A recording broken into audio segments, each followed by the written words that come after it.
Iran memberikan peringatan keras kepada Presiden Amerika Serikat Donald Trump soal potensi balasan yang dapat mereka lakukan.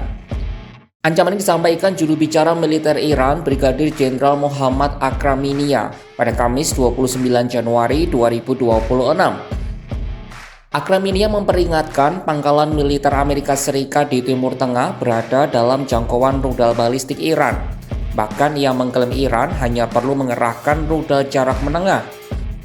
Tak cuma rudal, ancaman Teheran juga termasuk drone kamikaze yang sudah teruji kualitasnya dalam peperangan. یا پایگاه‌های متعددی دارن که همه اینا در تیررس موشک‌های برد متوسط ما حتی هست، نه موشک‌های برد بلند، و حتی پهپادهای کوتاه برد ما هست و بعضی از مواضع اینها رو با خیلی تسلیحات نیمه سنگین ما میتونیم مورد هدف قرار بدیم. Dalam kesempatan yang sama, Akraminia memastikan Amerika Serikat tak akan mendapatkan perang yang cepat, seperti saat mereka menyerang fasilitas nuklir Iran pada bulan Juni 2025 lalu. Kala itu AS menyasar 3 fasilitas nuklir Iran di Fordo, Natanz, dan Isfahan dalam operasi militer bertajuk Magnet Hammer.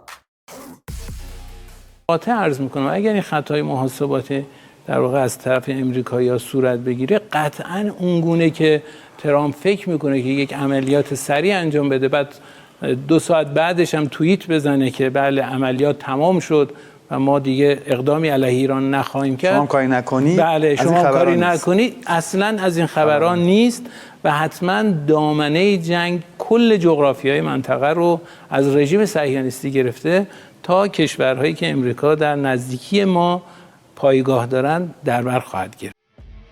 Ancaman Iran ini terjadi di tengah penumpukan personel dan kendaraan militer AS yang terus berlanjut di sekitar Iran. Kapal induk USS Abraham Lincoln telah masuk ke wilayah Komando Pusat AS atau CENTCOM pada Senin 26 Januari 2026 lalu. Kapal ini membawa gugus tempur Carrier Air Wing 9 yang dijuluki Shoguns, terdiri dari sekitar 65 pesawat tempur termasuk FA-18E Super Hornet. Amerika Serikat juga menyiagakan 3 kapal perusak rudal berpemandu kelas Arleigh-Burke yang tergabung dalam Destroyer Squadron 21.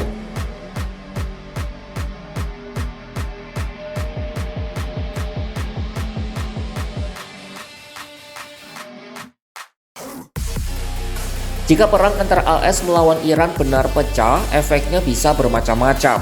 BBC mencoba membedahnya dalam 7 skenario yang merentang dari transisi demokrasi yang optimis hingga krisis kemanusiaan yang destruktif. 3 skenario pertama berhubungan dengan perubahan rezim di Iran. Skenario pertama menggambarkan sebuah serangan yang bersifat presisi dengan dampak korban sipil yang sangat minimal. Rezim yang sudah melemah akibat tekanan internal diprediksi akan terguling, sehingga membuka jalan bagi transisi menuju demokrasi agar Iran dapat bergabung kembali dengan komunitas global.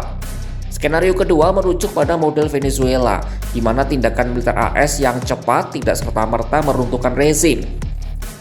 Rezimnya tetap bertahan, namun dipaksa modifikasi kebijakannya. Skenario ketiga memprediksi runtuhnya rezim Khamenei dan naiknya rezim militer. Dalam hal ini adalah Korps Garda Revolusi Iran atau ERGC. 3 skenario berikutnya berhubungan dengan pembalasan Iran. Skenario keempat, Iran membalas dan negara tetangga ikut terkena dampaknya. Negara-negara seperti Yordania, Arab Saudi, dan Israel berpotensi jadi target jika dianggap terlibat dalam operasi militer Amerika tersebut. Skenario kelima adalah sabotase ekonomi global lewat pemasangan ranjau laut di Selat Hormuz.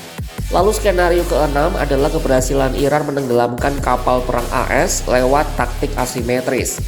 Dan terakhir, skenario paling kacau sekaligus yang paling ditakuti oleh negara-negara di kawasan Timur Tengah. Skenario ini adalah runtuhnya rezim yang digantikan oleh kekacauan total. Kosongnya kekuasaan di Teheran dapat memicu perang saudara, seperti yang terjadi di Suriah, Yaman, dan Libya.